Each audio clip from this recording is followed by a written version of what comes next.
ভাবো তো, যদি তোমার জীবনের প্রতিটি কাজের একটা সঠিক অর্থ থাকে, প্রতিদিন এমন কিছু করো যা সত্যি তোমার জন্য জরুরি এবং অযথা টেনশন ছাড়াই জীবনটা উপভোগ করতে পারো, তাহলে কতটাই না ভালো হতো। কিন্তু সত্যি কথা হলো, বেশিরভাগ মানুষ অপ্রয়োজনীয় বিষয়ে এতটাই জড়িয়ে থাকে যে তারা বুঝতেই পারে না আসল জরুরি জিনিসগুলো কী। যদি তুমিও মনে করো যে জীবনের সঠিক বিষয়ে ফোকাস করা কঠিন হয়ে যাচ্ছে, তাহলে এই যাত্রা তোমার জন্যই। চলুন শুরু করা যাক। তুমি মনোযোগ দিতে পারছো না কেন? প্রতিদিন সকালে ঘুম থেকে উঠেই ফোন হাতে তুলে নাও, তাই না? কখনো হোয়াটসঅ্যাপ, কখনো ইনস্টাগ্রাম, কখনো ইউটিউব। ভেবেছিলে সকালে উঠেই কিছু প্রোডাক্টিভ করবে, কিন্তু ৩০ মিনিট ফোনের স্ক্রোলিংয়েই কেটে যায়। তারপর মনে অপরাধ বোধ আসে, যা, আজও সময় নষ্ট করে ফেললাম। কিন্তু পরদিন আবার সেই একই গল্প। এই চক্র কতদিন চলবে? আসলে তুমি নিজেও জানো না তোমার মস্তিষ্ক কোথায় কোথায় ছুটে বেড়াচ্ছে। প্রতিটি জিনিস তোমাকে বিক্ষিপ্ত করে দেয়। কখনো নোটিফিকেশন, কখনো বন্ধুদের কথা, কখনো এলোমেলো কোনো পুরনো স্মৃতি। আর সবচেয়ে বড় সমস্যা হলো, তুমি বুঝতেই পারছো না যে এসব তোমার ফোকাস নষ্ট করছে। চিন্তা করো, যখন তুমি ছোট ছিলে তখন কিভাবে কোনো সমস্যা ছাড়াই একটা বিষয়ে ঘন্টার পর ঘন্টা মনোযোগ দিতে পারতে, কিন্তু এখন একটা কাজে মনোযোগ দিতে বসলে ৫ মিনিট পরেই বিরক্তি আসতে শুরু করে। কারণটা সহজ, তোমার মস্তিষ্ক মাল্টিটাস্কিংয়ে অভ্যস্ত হয়ে গেছে। প্রতি সেকেন্ডে একটা নতুন জিনিস চাই, আর এটাই সমস্যা। মনোযোগ দেওয়ার জন্য তোমাকে নিজের মনকে রিট্রেন করতে হবে। প্রথমেই বোঝো তুমি কোন কোন জিনিসে বেশি মনোযোগ দিচ্ছ। তুমি কি সত্যি সেই জিনিসগুলোতে ফোকাস করছো যা তোমার জন্য জরুরি, নাকি শুধু সহজ কাজগুলোই করছো? যতক্ষণ না তুমি এটা উপলব্ধি করবে, ততক্ষণ কিছুই পরিবর্তন করতে পারবে না। এখন একটা পরীক্ষা করে দেখো। আজ পুরো দিন নোট করো তোমার মস্তিষ্ক কোথায় কোথায় ছুটছে। যখনই বিক্ষেপ আসবে, লিখে রাখো। রাতে দেখো কতটা সময় সঠিক জায়গায় ব্যবহার হয়েছে আর কতটা অযথা চলে গেছে। হয়তো নিজেই উপলব্ধি করবে ফোকাসের আসল সমস্যা কোথায়। কখনো খেয়াল করেছ তুমি ফোনে একটা কাজ করতে এসো আর আধ ঘন্টা পরে টের পাও যে অন্য কিছু দেখছো? যেমন শুধু সময় দেখতে এসেছিলে, কিন্তু ইনস্টাগ্রাম খুলে ফেললে। তারপর একটা মিম দেখলে, তারপর রিলস, তারপর একটা ভিডিও, তারপর কমেন্ট, আর যখন হুঁশ ফিরল ৪০ মিনিট উবে গেছে। এটা শুধু তোমার সাথেই হচ্ছে না, পুরো দুনিয়ার সাথে হচ্ছে। আজকাল প্রতিটি কোম্পানি, প্রতিটি অ্যাপ, প্রতিটি সোশ্যাল মিডিয়া প্ল্যাটফর্ম শুধু এটাই চায় যে তোমার বেশি থেকে বেশি মনোযোগ তাদের কাছে থাকুক। তুমি ভাবছো তুমি ফোন চালাচ্ছ, কিন্তু সত্যি হলো ফোনই তোমাকে চালাচ্ছে। নেটফ্লিক্স, অ্যামাজন প্রাইমে একটি পর একটি এপিসোড কেন আসে? কারণ তারা জানে তুমি বিঞ্জ ওয়াচিং করছো। ইনস্টাগ্রাম, ইউটিউব, ফেসবুকের অ্যালগোরিদম এমনভাবে তৈরি যে তোমাকে সব সময় কিছু নতুন, কিছু রোমাঞ্চকর দেখানো হয়, যাতে তুমি আটকে থাকো। তোমার মনে হতে পারে এটা কোনো বড় ব্যাপার না, কিন্তু আসলে এটাই সবচেয়ে বড় সমস্যা। যদি তুমি প্রতিদিন ২-৩ ঘন্টাও অপ্রয়োজনীয় বিষয়ে লাগিয়ে থাকো, তাহলে চিন্তা করো বছরে কত সময় নষ্ট হচ্ছে। আর এটাই সেই সময় যখন তুমি নিজের জীবনকে আরও ভালো করতে পারতে।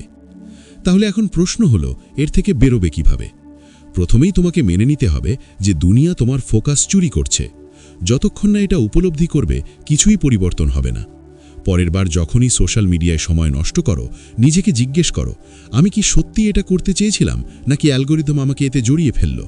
যদি সত্যিই জীবনে পরিবর্তন চাও, তাহলে নিজের মনোযোগ পুনরুদ্ধার করতে হবে। আর এই কাজটা সহজ নয়, কিন্তু অসম্ভব নয়। মনোযোগ ধরে রাখার আসল উপায়। এতক্ষণে তুমি বুঝে গেছো তোমার ফোকাস কেন দুর্বল হচ্ছে আর কিভাবে দুনিয়া সেটা চুরি করতে ব্যস্ত। কিন্তু এখন আসল প্রশ্ন, এটা ফিরে পাবে কিভাবে?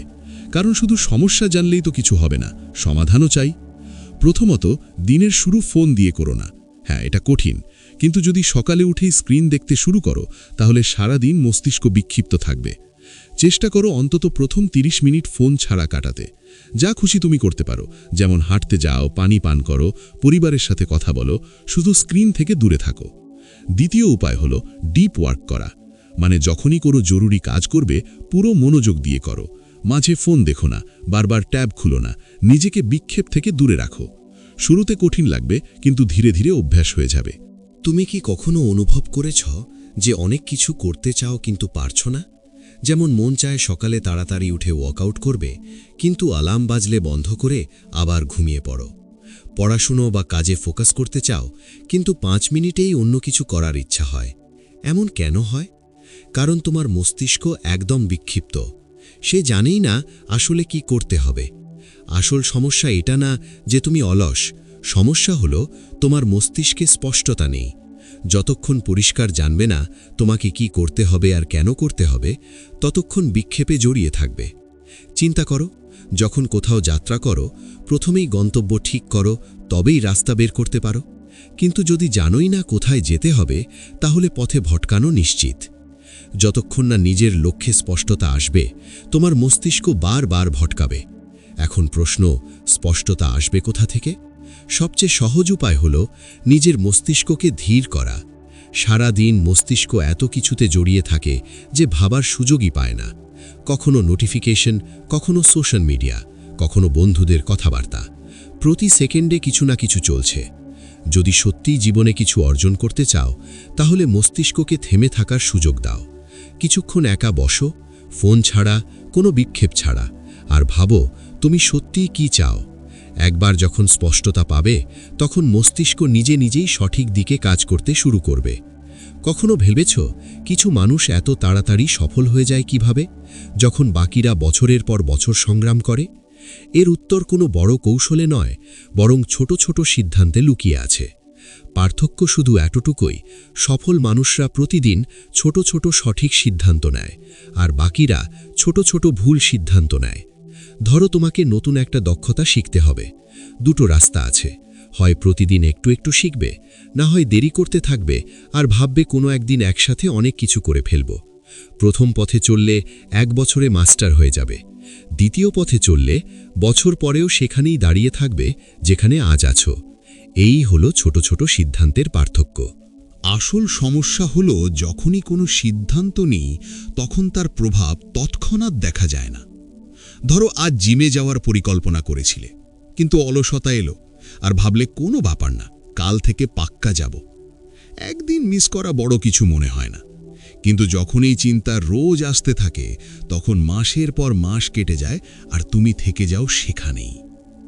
ছোট ছোট সঠিক সিদ্ধান্ত নিতে শেখো। যখনই কোনো কাজ করো, নিজেকে জিজ্ঞেস করো, এই সিদ্ধান্ত কি আমাকে লক্ষ্যের কাছে নিয়ে যাচ্ছে না দূরে করছে?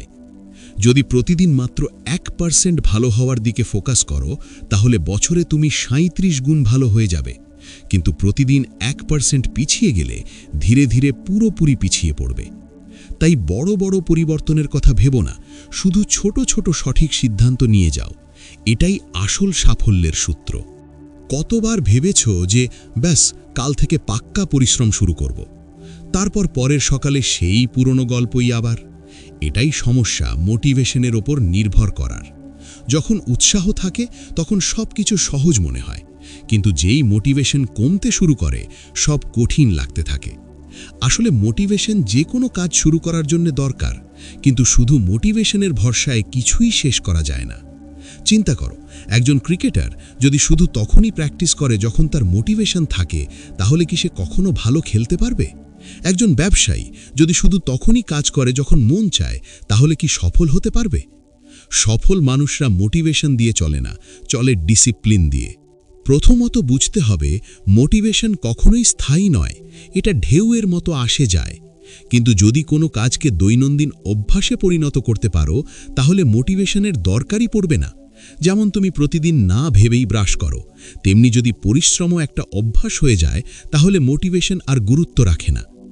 একা একা কিছু করার চেষ্টা করলে সম্ভাবনা বেশি যে তাড়াতাড়ি হার মেনে নেবে, কিন্তু যদি কাউকে বলো তুমি কি করছো, তাহলে ভেতরে একটা দায়িত্ববোধ আসবে। এই কারণেই জিম পার্টনার বা স্টাডি গ্রুপ এত কার্যকর, কারণ যখন অন্য কেউ দেখছে, তখন বেশি পরিশ্রম করতে শুরু করো। লক্ষ্য বড় হলে মোটিভেশন তাড়াতাড়ি শেষ হয়ে যায়, কিন্তু ছোট ছোট ভাগে ভাগ করলে প্রতিটি ছোট জয় তোমাকে এগিয়ে যাওয়ার শক্তি দেবে। তাই মোটিভেশনের ভরসায় থেকো না। যখন মোটিভেশন সাথ ছাড়বে, তখন ডিসিপ্লিনকে আঁকড়ে ধরো। এটাই সফল হওয়ার আসল রহস্য। মস্তিষ্ককে যত শান্ত রাখবে, তত ভালো ভাবতে পারবে। যখন মস্তিষ্ক শান্ত থাকবে, তখনই সঠিক বিষয়ে ফোকাস করতে পারবে। প্রতিটা জিনিসের পেছনে ছুটে যাওয়ার দরকার নেই, কিছু জিনিস নিজে থেকেই সঠিক সময় ঠিক হয়ে যায়। সব কিছু জোর করে নিয়ন্ত্রণ করার চেষ্টা করলে মস্তিষ্ক আরও বেশি ক্লান্ত হয়ে যাবে। তাই নিজেকে একটু বিরতি দাও, নিজের ভেতরের কণ্ঠস্বর শোনো, আর শান্ত মনে ভাবো কোনটা সত্যিই জরুরি আর কোনটা নয়। যখন মস্তিষ্ক শান্ত থাকবে তখনই সঠিক সিদ্ধান্ত নিতে পারবে আর সঠিক বিষয় ফোকাস করতে পারবে। কখনো খেয়াল করেছ, যখন কোনো ইতিবাচক মানুষের সাথে সময় কাটাও তখন তুমিও শক্তি পাও, কিন্তু যখন কোনো নেতিবাচক মানুষের সাথে থাকো তখন সব কিছু ভারী লাগতে শুরু করে। এর কারণ খুব সহজ, আমরা যাদের সাথে থাকি তাদের প্রভাব আমাদের মস্তিষ্ক আর জীবনে অনেক বেশি পড়ে। যদি তোমার আশেপাশে এমন মানুষ থাকে যারা সব সময় অভিযোগ করতে থাকে, যাদের মনোযোগ শুধু সমস্যার দিকে, তাহলে ধীরে ধীরে তোমার মস্তিষ্ক সেইভাবে ভাবতে শুরু করবে।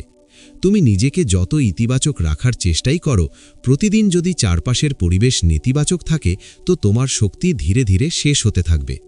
এর উল্টো দিকে যদি এমন মানুষদের সাথে থাকো যারা নিজেরাও এগিয়ে যাওয়ার চেষ্টা করছে, যারা তোমাকে অনুপ্রাণিত করে, যারা প্রতিটা সমস্যার সমাধান বের করার মানসিকতা রাখে, তাহলে তোমার মস্তিষ্ক সেই দিকেই কাজ করতে শুরু করবে।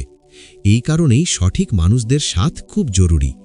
এখন প্রশ্ন হলো, সঠিক মানুষ পাবে কোথায়? উত্তর হলো, যখন তুমি নিজে সঠিক দিকে এগোবে তখন এমন মানুষরা নিজে থেকেই মিলতে শুরু করবে। যেটাতে মনোযোগ দেবে তোমার জীবনে সেটাই আসবে। ভালো জিনিসে ফোকাস করলে ভালো মানুষ নিজে থেকেই জীবনে চলে আসবে। তাই যদি সত্যিই জীবন ভালো করতে চাও তাহলে প্রথমে আশেপাশের মানুষদের দিকে তাকাও। যদি তারা তোমাকে এগোতে সাহায্য না করে তাহলে হতে পারে তারা তোমাকে পেছনে টানছে। সঠিক পরিবেশ আর সঠিক মানুষদের সাথে থাকা তোমার ফোকাসকে আরও শক্তিশালী করতে পারে। মাঝে মাঝে আমরা জানি কোনো জিনিস আমাদের জন্য ভালো নয়, তবুও ছাড়তে পারি না। যেমন দেরি করে রাত জাগা, সোশ্যাল মিডিয়ায় ঘন্টার পর ঘন্টা নষ্ট করা, স্বাস্থ্যকর খাবার এড়িয়ে জাঙ্ক ফুড খাওয়া, অথবা অযথা বিষয়ের চিন্তা করতে থাকা। আমরা জানি এসব আমাদের জীবনে ক্ষতি করছে, তবুও বারবার করতে থাকি। আসলে খারাপ অভ্যেসের সবচেয়ে বড় শক্তি হলো এরা ধীরে ধীরে আমাদের জীবনের অংশ হয়ে যায়। শুরুতে মনে হয় ব্যাস একবারই তো করছি, কিন্তু ধীরে ধীরে এটা অভ্যেসে পরিণত হয়, আর একবার অভ্যেস হয়ে গেলে ছাড়া খুব কঠিন হয়ে যায়। খারাপ অভ্যেস থেকে মুক্তি পাবার প্রথম উপায় হলো সেগুলো চিনতে পারা। যতক্ষণ না উপলব্ধি হবে কোন জিনিস জীবন নষ্ট করছে, ততক্ষণ পরিবর্তন করতে পারবে না। তাই প্রতিদিন লক্ষ্য করো কোন কোন অভ্যেস তোমাকে পেছনে টানছে। যখনই কোনো খারাপ অভ্যেস ছাড়ার চেষ্টা করবে সেই জায়গায় কোনো ভালো অভ্যেস বসাও। শুধু ছাড়ার কথা ভাবলে শূন্যতা অনুভব হবে, আর কিছুদিন পরে আবার সেটা করতে শুরু করবে। কিন্তু সেই জায়গায় ভালো কিছু নিয়ে এলে ধীরে ধীরে খারাপ অভ্যেস নিজে থেকেই শেষ হয়ে যাবে। আর সবচেয়ে জরুরি, ধৈর্য রাখো। কোনো অভ্যেস একদিনে বদলায় না। বছরের পর বছর ধরে যদি কোনো খারাপ অভ্যেস তৈরি হয়ে থাকে তাহলে সেটা বদলাতেও একটু সময় লাগবে। কিন্তু যদি ধীরে ধীরে সঠিক দিকে চলতে থাকো তাহলে একদিন অবশ্যই জয়ী হবে। খারাপ অভ্যেস ছাড়া কঠিন কিন্তু অসম্ভব নয়। শুধু ঠিক করতে হবে তুমি কি সত্যিই জীবনকে ভালো করতে চাও নাকি এভাবেই চলবে। যদি সত্যিই ফোকাস বাড়াতে চাও তাহলে খারাপ অভ্যেসকে বিদায় বলতেই হবে। সবার কাছেই দিনে 24 ঘন্টা থাকে, কিন্তু কিছু মানুষ সেই সময়েই বড় বড় কাজ করে ফেলে, আর কারো মনে হয় সময় কখনো যথেষ্ট হয় না। এমন কেন হয়? সবচেয়ে বড় কারণ, আমাদের বেশিরভাগই ভাবিই না যে সময় কোথায় যাচ্ছে। সকালে ওঠা থেকে রাতে ঘুমানো পর্যন্ত রুটিন দেখলে বোঝা যায় বেশিরভাগ সময় এমন জিনিসে চলে যায় যার কোনো মানেই নেই। সোশ্যাল মিডিয়ায় স্ক্রোল করা, অযথা চিন্তা করা, বিনা কারণে কোনো বিষয় নিয়ে দুশ্চিন্তা করতে থাকা, এসব ধীরে ধীরে সময় শেষ করে দেয় আর আমরা টেরই পাই না। সময়ের সঠিক ব্যবহারের মানে এই নয় যে সব সময় কাজই করতে হবে। এর মানে হলো যাই করো পুরো মনোযোগ দিয়ে করো। কাজ করছো তো পুরোপুরি ডুবে যাও, আর বিশ্রাম নিচ্ছ তো সেটারও পুরো আনন্দ নাও। সমস্যা তখন হয় যখন কোনো জিনিসেই পুরোপুরি থাকি না। কাজ করার সময় মন থাকে সোশ্যাল মিডিয়ায়, আর রিল্যাক্স করতে বসলে মস্তিষ্ক জড়িয়ে থাকে কাজের চিন্তায়। এতে না কাজ ঠিকমতো হয় না বিশ্রাম। সময়কে সঠিকভাবে ব্যবহার করতে বুঝতে হবে কোন জিনিসগুলো জীবনে সত্যিই গুরুত্ব রাখে আর কোনগুলো শুধু সময় নষ্ট করছে। দিন শেষে একবার ভাবো, আজ সারা দিনে এমন কোন কাজ করলাম যা সত্যিই জরুরি ছিল, আর কোনটা শুধু সময় নষ্ট করার জন্য। যখন এটা বুঝতে শুরু করবে তখন নিজে থেকেই অপ্রয়োজনীয় জিনিস এড়াতে শুরু করবে আর সময়ের সঠিক ব্যবহার করতে পারবে। আমাদের জীবনে অনেক কিছু থাকে, কিন্তু প্রতিটা জিনিস সমান জরুরি নয়। সমস্যা হলো আমরা অনেক সময় এমন বিষয়ে বেশি মনোযোগ দিতে শুরু করি যা জীবনে খুব একটা গুরুত্ব রাখে না, আর যেটা সত্যি জরুরি সেটা উপেক্ষা করে ফেলি।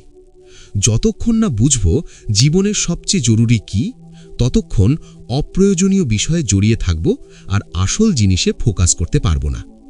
প্রথমেই বুঝতে হবে প্রত্যেকের অগ্রাধিকার আলাদা। যা অন্যের জন্য জরুরি তা তোমার জন্য ততটা নাও হতে পারে। তাই শুধু এই কারণে কোনো জিনিসকে জরুরি মনে করো না যে বাকিরা সেটাকে জরুরি মনে করে। নিজেকে জিজ্ঞেস করো, তোমার জীবনে সবচেয়ে বেশি গুরুত্ব রাখে কি? তোমার ক্যারিয়ার, সম্পর্ক, স্বাস্থ্য, নিজের বিকাশ? যতক্ষণ না এটা পরিষ্কার হবে ততক্ষণ সঠিক বিষয়কে অগ্রাধিকার দিতে পারবে না। প্রায়ই আমরা ছোট ছোট বিষয়ে এত জড়িয়ে যাই যে বড় জিনিসের জন্য সময়ই বাঁচে না। যেমন অনেকে প্রতিটা ছোট বিষয়ে রাগ হয়, প্রতিটা ছোট সমস্যা নিয়ে টেনশনে পড়ে যায় আর সারাদিন সেসব নিয়েই ভাবতে থাকে। কিন্তু একটু ভাবলে বোঝা যায় এগুলোর বেশিরভাগই এত বড় নয় যে এত সময় নষ্ট করতে হবে। যদি ছোট বিষয়গুলো উপেক্ষা করতে শিখি আর শুধু সত্যি জরুরি জিনিসে মনোযোগ দিই, তাহলে জীবন অনেক সহজ হয়ে যেতে পারে। অনেক সময় আমরা নিজেরাই জানি না জীবনে কি করতে হবে, শুধু বাকিদের দেখে যে কোনো জিনিসকে লক্ষ্য বানিয়ে ফেলি। তারপর কিছু সময় পরে নিজেকে সেখানেই জড়িয়ে দেখি। এমন হয় কারণ কখনো নিজেকে প্রশ্নই করিনি যে আসলে কি চাই। সঠিক লক্ষ্য ঠিক না করলে রাস্তা যত ভালোই হোক, কোথাও পৌঁছানোর অনুভূতি হবে না। মনে রাখবে, জীবন ছোট, আর এই ছোট জীবনে সত্যিই যা গুরুত্ব রাখে সেখানেই শক্তি ব্যয় করার সময় এসেছে। তোমার প্রতিটা দিন গুরুত্বপূর্ণ, প্রতিটা সিদ্ধান্ত গুরুত্বপূর্ণ, প্রতিটা মুহূর্ত গুরুত্বপূর্ণ। তাই অযথা বিষয় সময় নষ্ট করো না। যা সত্যিই তোমার জন্য মূল্যবান সেখানে মনোযোগ দাও। যখন তুমি সঠিক বিষয়ে ফোকাস করতে শিখবে, তখন দেখবে জীবন নিজে থেকেই সাজিয়ে নিতে শুরু করেছে। সাফল্য তোমার কাছে আসতে শুরু করবে। মনে রাখো, জীবনে যা গুরুত্ব রাখে তার উপরই ফোকাস করো, বাকি সব এমনিতেই ঠিক হয়ে যাবে। শুভকামনা তোমার নতুন যাত্রায়। আজ থেকেই শুরু করো সঠিক বিষয়ে মনোযোগ দেওয়ার এই অসাধারণ যাত্রা। ধন্যবাদ।